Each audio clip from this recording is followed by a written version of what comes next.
Kamusta po? Ako po si JM Arcilla. Sumusulat po ako ng sarili kong mga kanta at nire-record ko po ang aking mga kanta sa aking kwarto. Pero para po sa compilation na ito ay nag-record po ako sa studio ni Sir Nolit Abanilla. Maraming salamat po Sir Nolit. At ang pangalan po ng kanta na nasa compilation album na ito galing sa akin ay Stars.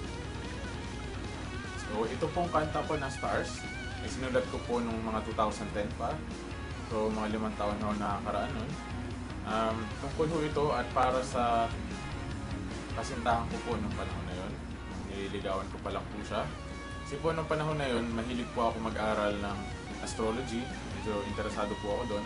So ayon sa aking mga pag-aaral, Scorpio ako at Gemini siya.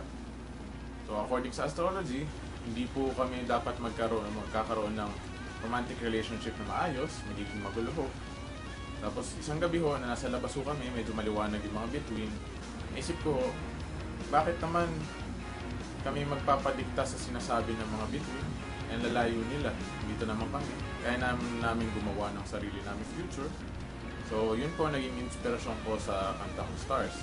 Diba? Kahit ano man sabihin ng astrology, tayo pa rin ang may pakana ng sarili nating tadhana. Di ba?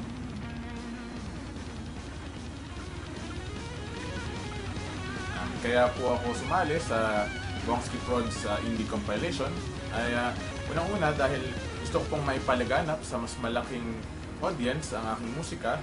Yun nga po, pag nagsama-sama pong mga indie artists, mas marami pong tagapakinig ang makakarinig ng aming mga kanta. Sunod po, gusto ko rin pong makatulong sa musikang indie, sa eksenang indie, sa OPM. Dahil po, sa halip na sarili ko lang po ang lagi kong pinopromote, popromote ko rin po ang musika ng iba, ng mga kaibigan ko po, mga kakilala ko po, na alam ko po na meron po silang talento at magaganda po ang kanilang mga kanta. So, napopromote ko rin po sila. At the same time, napopromote din po nila ako at yung mga iba pa pong mga indie artists. So, isa pong malaking act of solidarity ito sa mga indie artists.